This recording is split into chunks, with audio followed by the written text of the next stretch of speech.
Hello, hi guys! Magandang hapon sa inyong lahat.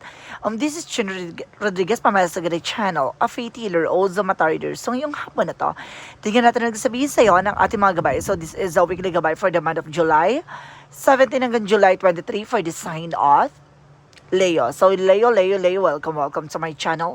Ano kayang messages, advices, and spirit guides ang ating masasaga for today's video? Kanino kayang energy or kaganapan sa buhay ng mga Leo signs ang ating mga hagilap? So, guys, this reading is a general reading lamang, hindi lahat makaka-resonate. Kunin lamang po ang makaka-relate sa inyo and comment down below kung kaninong energy ang ating nasaga. But just don't forget to like and subscribe my channel and hit notification bell for more videos update. Tapos maraming salamat po sa mga walang sawang pagsuporta sa aking channel, lalo-lalo na ang hindi nag-i-skip ng ads, na way pagpalain kayo ng Diyos at may kapal siksik-liglig na guumapaw na biyayang manubalik sa inyo. So let's see what is the messages, advice sa iyo ng ating angel spirit for the sign of Leo. So let's watch this. Ano kaya kaganapan sa mga sa buhay ng mga Leo signs ang ating mga hagilap? Ito na, alamin na natin yan.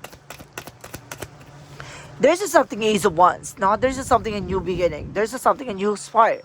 May mga bagay dito na hindi mo inaadyang mangyayari, no? May mga bagay dito na parang bigla na lang siya nag-unfold, no? May mga bagay dito na parang magbibigay sa iyo ng something new, something uniqueness, no? Kakaiba to, no? Ang mga pangyayari magaganap. There's something, the Ten of Wands, so something obligations or responsibilities or something burden. No? May mga bagay dito na parang na parang ano to parang hindi mo mawari, no, kung ano yung nangyayari sa paligid mo or sa sarili mo.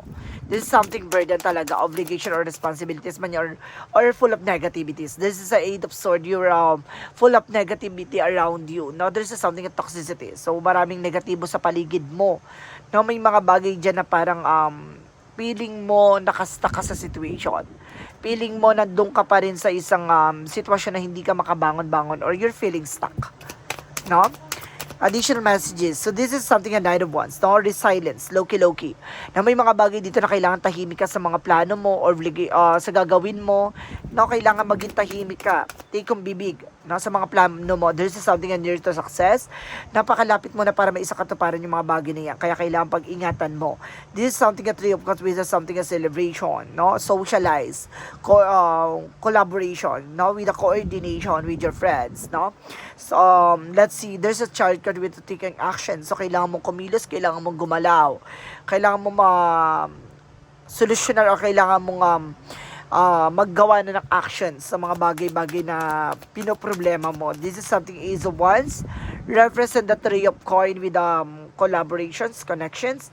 No, maaring kumbaga makakagawa ka na isang bagay na maaring lalapitan ka ng ibang tao. No, maaring kumbaga tatanungin ka na kung may alam ka na ganito, may kakayanan ka, kumbaga mayroon ka bang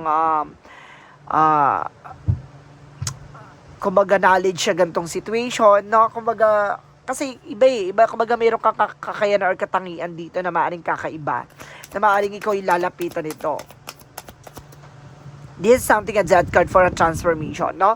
Kumbaga, nandun ka sa part ng burden ka, no? Kumbaga, problemado, maraming mga nangyayari sa paligid mo, maraming mga, kumbaga, komplikasyon or problemang pinagdadaanan. This is something a Death card maaring matapos na. No, maaring may mga pinag-uutangan ka, kumbaga kailangan na magbayad or kumbaga naiivit ka na sa situation, no? Marami kang obligasyon dito. But suddenly, guys, this is something a Death card for a transformation. Malaking bigla ang pagbabago. This is a Queen of Cups by healing, no? Kumbaga unti-unti nang hihilom with the toxic surroundings, no? Maaring kumbaga unti-unti ka na makakalaya sa mga negatibo sa paligid mo. The Knight of Wands, Surface and what? The Knight of Wands represent the Two of Coins with a balance. So, kailangan mo maging balance dito. Emotional, practical. At kailangan mong gamayan kung ano yung mga bagay na kailangan mong masolusyonan. Napakalapit mo na para may isa katuparan yung mga bagay na yan. Panatiliin mong balance ang emosyon mo. No, this is something a Page of Wands. Makinig ka sa intuitions mo.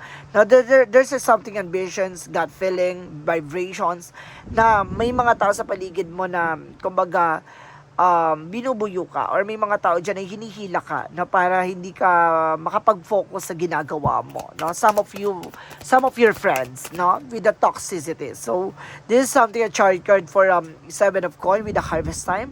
So you need to take an action for this, and of course makukuha mo what you deserve, no? Kung hindi ka kikilos, walang mangyayari, no? Kung baga sinasabi dito, kailangan mo ng kilos at galaw. The Ace of Wands and the Three of Coins represent what? The Sun card. Na maliliwanagan ka kung ano yung mga bagay na kakayanan at kaalaman mo. No, kumbaga may mga taong nawiwirduhan, no, dahil sa katangian at kakayanan mo, but eventually may mga bagay na unti-unti mo marirealize na hindi lahat ng mga tao ay maiintindihan ka. So let's see what is the Ten of Wands and the Death card. So this is something a Knight of Wands for slow and steady, no? Slowly but surely. Sinasabi dito na mabagal man yung mga bagay na nangyayari sa buhay mo ngayon, but eventually at least natututo ka at nakakausad ka kahit papano. At ito yung malaking pagbabago magaganap sa buhay mo na hindi ka na nagmamadali, no, sa mga bagay-bagay, bagkos hinahanapan mo na siya ng unti-unting solusyon. At sinasabi dito na matatapos na itong lahat ng obligasyon at responsibilidad na maaaring babaguhin ka ng iyong pananaw, no, dahil sa karanasan. May mga bagay na nangyari sa'yo dito na maaring hinila ka talaga dun hanggang sa maipit ka sa situation, but eventually lahat ng mga bagay na yan marirealize mo na with a good matter, with a good things, with a good happen, no? Kumbaga kaya pala nangyari to kasi ganito ganyan. Kumbaga darating yung araw magkakaroon ka ng realization. The Eight of Swords and the Queen of Cups represent the magician. So this is something manifestation. May mga bagay na parang sinasabi dito na being dedicated sa ginagawa mo, na kayang-kaya mo mag-manifest, no, mga pangarap or gusto mong gawin. Hindi nanghihilom yan, no? Kumbaga marami lang pumapasok sa isipan mo with the negative thoughts, no, negativities around you. Pero sinasabi dito, you have the power to change your life, no? From the fullest. So may mga bagay ikaw lang makakagawa ng bagay na makakapagpabago ng buhay mo. The Knight of Wands represents the Two of Coins, represents the Page of Sword, no? Curiosity. Get more information. Kailangan marami ka pang malaman, marami ka matutunan, at handa ka dapat sa mga bagay na malalaman mo. No, handa ka dapat matuto. So let's see what is the Three of Cups, represents the Page of Cups. Represents the Wheel of Fortune. This is a good luck, no? Kumbaga turning to your favor. Sa lahat ng mga nangyayari sa buhay mo ngayon, ginamitan mo to ng visions mo. No, there's something, a vision and missions. Maaring, kumbaga, marami pumapasok sa isipan mo na nag-create ka ng mga goals, no, na nag-proceed for missions, no? Parang mo na, parang ito yung gusto kong gawin in the right future or the next eksena. Kumbaga, sinasabi sa dito na iikot na yung kapalaran at papabor sa yung sitwasyon dahil sa kakayanan at kaalaman mo, no? Let's see what is the chart kasi sa Seven of Coin. Represent the Ten of Swords. So see, you need to pay attention. Now this is something as consequences, and of course the sabotage with yourself. Kumaga may mga bagay dyan, kung hindi ka magtitake ng action, hindi mababago ang buhay na ginagalawan mo. So ibig sabihin, it's up to you. Nasa sa'yo na kasalalay ang pagpababago ng landasin mo. So let's see what is additional messages with an outcome. For the outcome is the Seven of Wands. Now, you are being protected, but you need the protections here. Now, kailangang protection at pangalagaan mo yung sarili mo. There's a Six of Coins with a giver receiving something by the universe. Magtutuloy-tuloy na about sa finances, no? So, kasi sabi dito, magkakaroon ka ng financial windfall dito. And because there's something, the word card, there's a trouble, guys. So, some of you guys, makakapag-travel ka, there's a success coming in for you. Additional messages tayo about sa career. Sa career mo, there's an Eight of Cups. So, there's something let go. Napakawalan bitawan yung mga bagay na alam mong hindi nagsiserve sa'yo. Now, this is something a walking away or moving forward. And because this is a Five of Wands on complication and competitors, no? Kumbaga, hindi mo kailangan makipag-compete or kompetensya sa mga tao sa paligid bagkos, no? Kumbaga, i-let go mo yung mga negativities, and of course, being rebellious or something kumbaga parang nag-ano ka dito, parang gusto mong gumanti or anything, no, pagdating sa negosyo mo, but eventually kailangan mo ng new perspective, na baguhin yung kaisipan mo dyan sa mga bagay na yan. Kailangan mo i-surrender lahat ng mga galit at ngit-ngit sa puso mo. There's a Page of Coins with an investment. So, kailangan mo mag-invest in a good thing, no, with emotions, no, physical and mental, and of course, spiritual. At the same time, there's a material, no? And this is a something 10 of cups na magdadala sa ng happiness to. At the same time, there's a something need of coin. Now, kumbaga mag-focus ka sa trabaho, negosyo, hanap buhay mo. Magbibigay sa ng kaligayahan to. Now, kumbaga, there's a something natural, no? Magiging natural tong eksena na to. Additional messages with a love life. Sa love life mo, there's a something in 6 of Wands where a victory is yours. Na magtatagumpay ka pagdating sa buhay pag-ibig. This is the full card for a new beginning, no? Magkakaroon ka ng bagong simula pagdating sa buhay pag-ibig, no? At sinasabi sa'yo dito na sa process and progress ka na, or doon ka na sa part ng getting to know each other, or there's something higher level commitment. Kumbaga, there's something na kumbaga pagkilala sa isa't isa. Additional messages about sa health. Sa health mo, there's a temperance for healing. No? Unti-unti ka nang hihilom sa iyong karamdaman. At the same time, pagdating din sa finances, mawawala yung stress mo, anxieties mo, depression mo. No? Unti-unti ng paghilom ng mga kang ano-anong kaguluhan sa kaisipan mo. Isa sa nagbibigay ng stress sa iyo yung delusions mo, yung mga illusion na mga negatibo. So let's see additional messages tayo with the Money Move Oracle deck. Sa madaling salita, being paranoid. No? Iwasan mo yung mga ganon. So, let's see what is the Money Move Oracle deck for a money career. So, this is a money matter. So, see? So, this is something invest your most money wisely. No? Kailangan mo nga mag-invest ng maayos sa pera mo. Ayusin mo kung saan mo ilalagay yan. No? And there's something duality. No? There's something information with the don't lose your vigilance. No? Do not forget about the dual nature of people. No? Kumbaga sa pagkakaisa or something, para pakikipag-unay or pakikipagkapwa-tao. Parang ito yung nasa-sense ko dito na kailangan wag mong alisin yung yung pagiging mababang loob mo dito, no? Iwasan mo yung pagiging mataas yung pride or something. And there's something vacation, no? Kailangan mo rin magbakasyon. Na masyado ka ata nakatutok sa trabaho, negosyo, hanap buhay mo. So let's see additional messages naman tayo with Romance Angels for Mystic Love Oracle deck. For Mystic Love Oracle deck, represent what? And there is something, anxiety, worry, no? Kumbaga may nag-iisip ka about sa love life, no? Kumbaga nangangamba ka, and of course there is something aggrieved.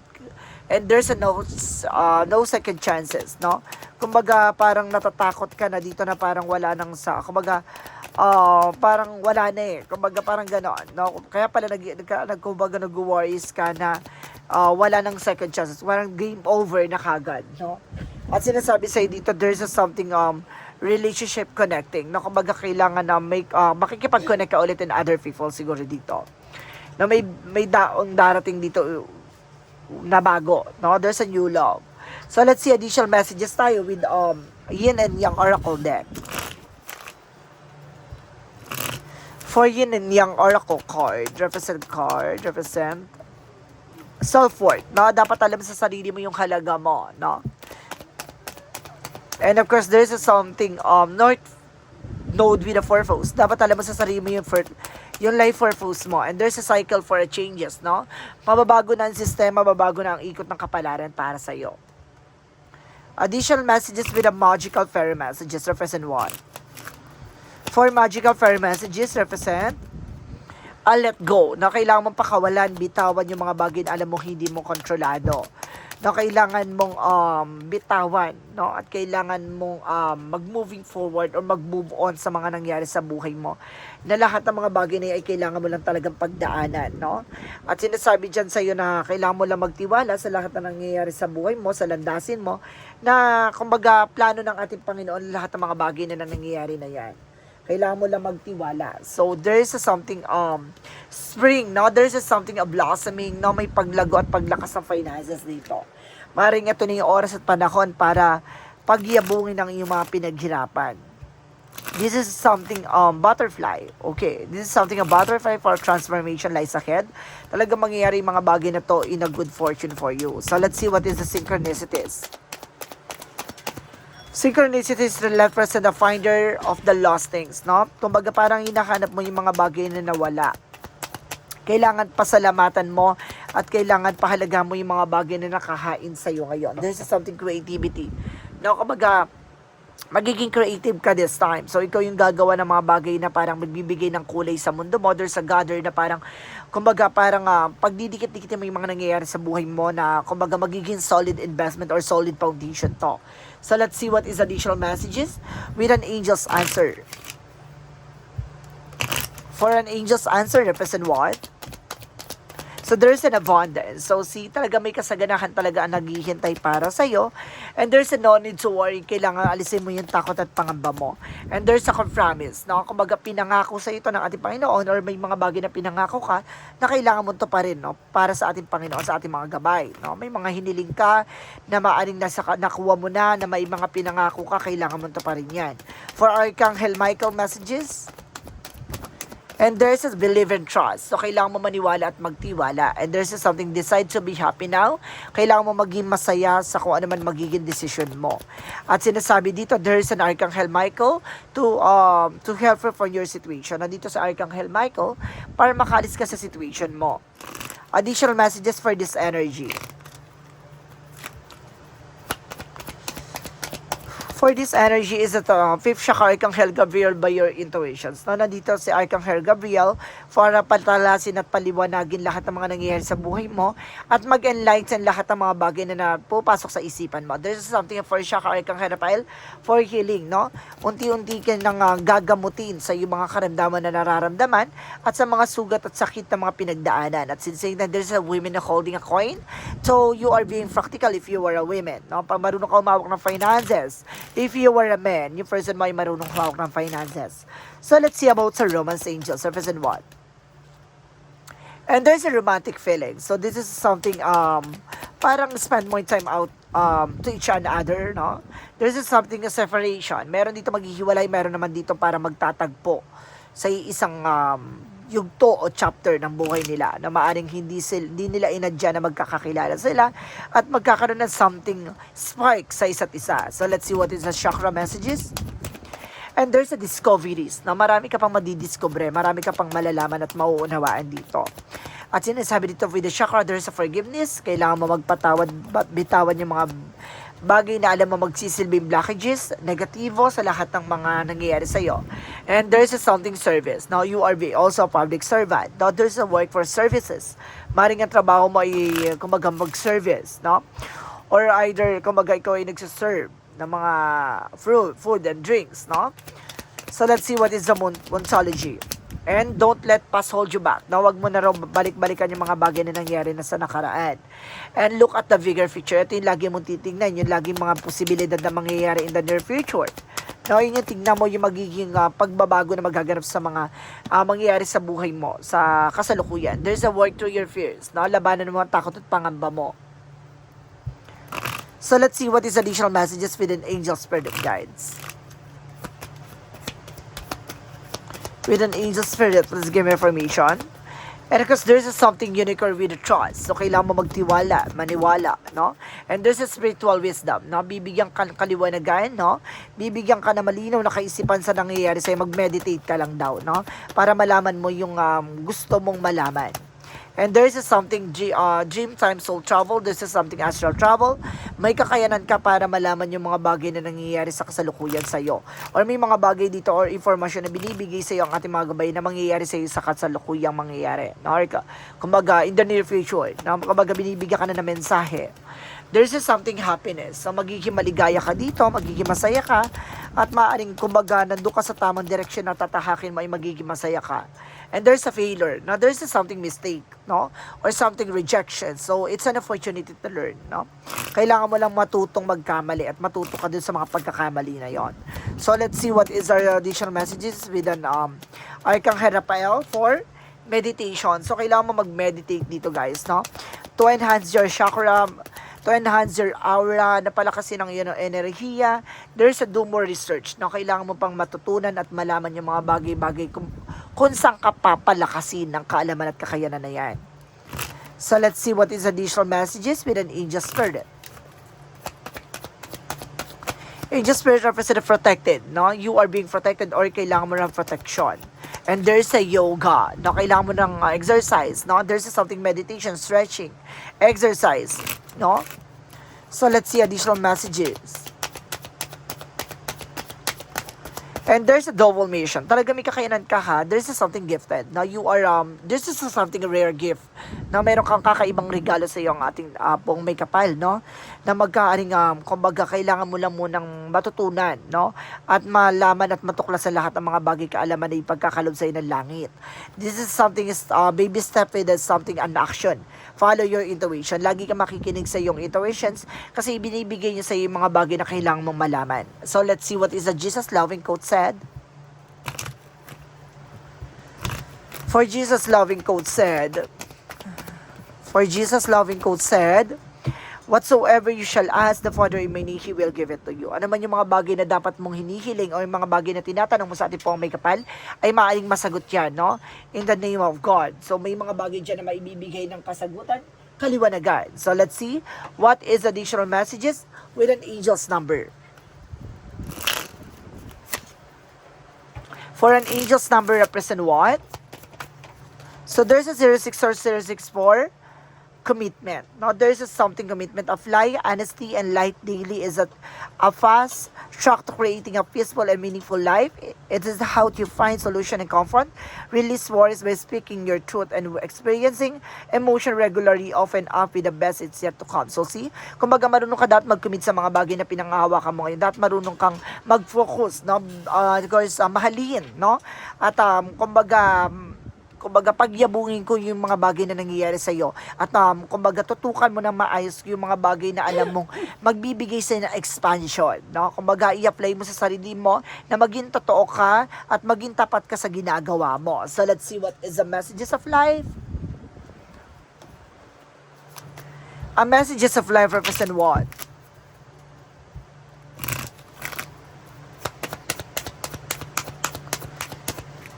And there is something, everything is changes. Now, everything changes represent a soft light radiates from the hearts. It illuminates those around me and transform every situation I encounter. I maintain my positive attitudes in spite of any difficulties I may perceive. No matter what the circumstances, I remain a source of true joy. Everything changes when it is the bath of the light of the divine. So, lahat ng mga bagay na nangyayari sa buhay mo ay babaguhin yan, no? Ng mga karanasan at panggagalingan yan ng galing sa puso mo. So may mga bagay dyan na kumbaga lahat sa nangyayari sa buhay mo na hindi lahat ay it's all about material thing, no? It's all about heart, no? It's all about feelings. May mga bagay dyan na babaguhin yan yung attitudes mo. Na kumbaga sa lahat ng karanasan at kaalaman mo, ang pagiging mabuti mo at pagiging maayos at pagiging mabait mo or pagiging matulungin mo sa sarili mo, sa kapwa mo, ay yan yung magiging silbing ugali mo na magbibigay pag-unlad sa'yo. So, may mga bagay dyan na kailangan baguhin, alisin, no? At pag-aralan, matutunan yung mga bagay-bagay na magbibigay sa'yo ng lakas ng kaalaman, no? At may mga bagay dyan na unti-unti ng yayabong at unti-unti ng magpapalawak ng kaalaman mo. So, guys, this is a weekly gabay for the month of July 17 hanggang July 23 for the sign of Leo. So, Leo, maraming salamat for this wonderful reading. So, once again, this reading is a general reading lamang, hindi lahat makaka-resonate. Kunin lamang po makaka-relate sa inyo and comment down below kung kaninong energy ang ating nasaga. Because don't forget to like and subscribe my channel and hit notification bell for more videos updated. Kasi maraming salamat po sa mga walang sawang pagsuporta sa aking channel, lalo-lalo na ang hindi nag-i-skip ng ads, naway pagpalain kayo ng Diyos at may kapaliksik liglig na gumapaw na biyayang manabalik sa inyo at maraming salamat po. And see you in the next video. Bye-bye and babush!